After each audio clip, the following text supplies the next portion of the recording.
বন্ধুসকল aroma of north east কিচেনত আপোনালোকক স্বাগতম জনাইছোঁ।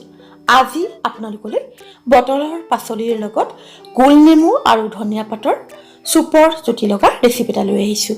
আশা কৰিছোঁ আপোনালোকে ভিডিঅ'টো চাই ভাল পাব। এতিয়া আহকচোন ভিডিঅ'টো চাওঁ।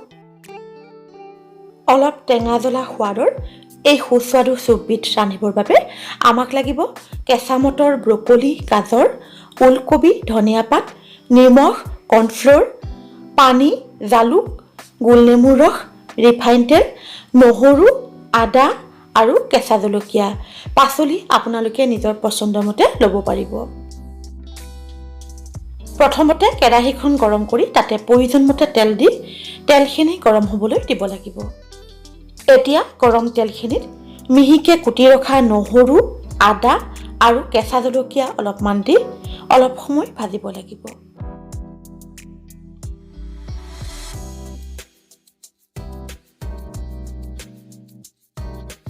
অলপ সময় ভজাৰ পিছত আদা নহৰুখিনি সিজি বৰণ সলাবলৈ ধৰিলে ওলকবি, গাজৰ, কেঁচা মটৰ আৰু ব্ৰকলিখিনি দি প্ৰায় 1 মিনিটমান সময় ভাজিব লাগিব।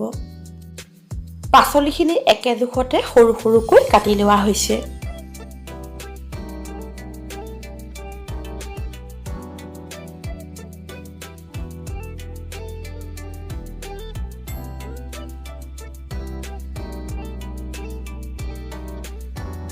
এতিয়া প্ৰয়োজন মতে নিমখ দি পাচলিখিনি প্ৰায় 5 মিনিটমান সময় ভাজিব লাগিব।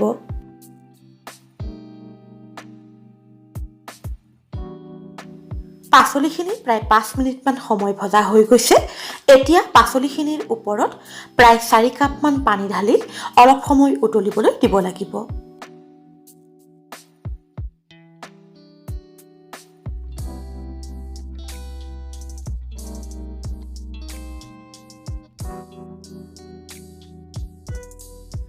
এতিয়া বাটি এটাত প্ৰায় 1 টেবুল চামুচ কৰ্ণফ্ল'ৰ ল'ব লাগিব আৰু তাতে প্ৰায় আধা কাপমান পানী দি মিশ্ৰণটো ভালদৰে মিহলাই ল'ব লাগিব।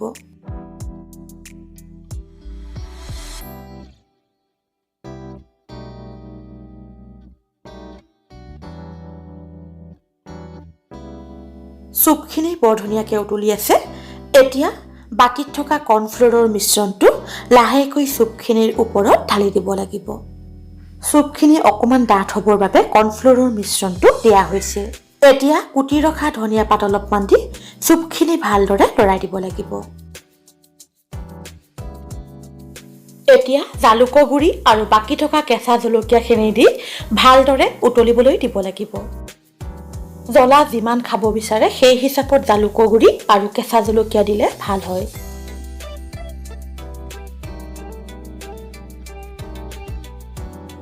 লাহে লাহে চুপখিনি বৰ ধুনীয়াকৈ উতলিছে আৰু মই বিচৰা ধৰণেৰে চুপখিনি ডাঠ হৈ পৰিছে। চুপখিনি যদি ইয়াতকৈও বেছি ডাঠ কৰিব বিচাৰে তেনেহ'লে চুপত দিয়া কৰ্ণফ্ল'ৰৰ পৰিমাণটো বঢ়াই দিব লাগিব। কেঁচা জলকীয়া আৰু জালুকৰ গুড়িখিনি দিয়াৰ পিছত চুপখিনি প্ৰায় 5 মিনিটমান সময় উতলোৱা হৈ গৈছে। এতিয়া বাকী থকা ধনিয়া পাতখিনি দিব লাগিব।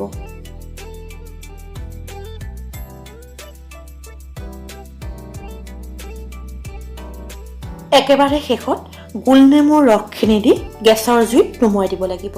বিবিধ পাচলি, ধনিয়া পাত আৰু ভিটামিন চিৰে সমৃদ্ধ ঔষধি গুণসম্পন্ন গোলনেমুৰ ৰসেৰে বনোৱা এই চুপবিধ শীতৰ দিনকেইটাত অতি উত্তম।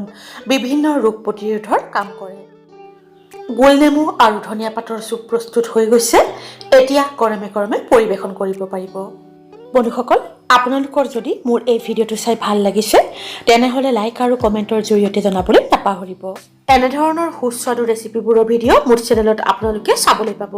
আপোনালোকে যদি মোৰ channel aroma of north east কিচেনক এতিয়াও ছাবস্ক্ৰাইব কৰা নাই অনুগ্ৰহ কৰি ছাবস্ক্ৰাইব কৰিবচোন আৰু লগতে কাষত থকা বেল আইকনটো টিপি দিব। তেতিয়া মই প'ষ্ট কৰা প্ৰতিটো ৰেচিপিৰ ভিডিঅ'বোৰৰ ন'টিফিকেশ্যন আপোনালোকে লগে লগে পাই যাব। নতুন ভিডিঅ' এটা লৈ আকৌ আপোনালোকৰ ওচৰলৈ আহি আছোঁ। আজিলৈ আহোঁ। ধন্যবাদ।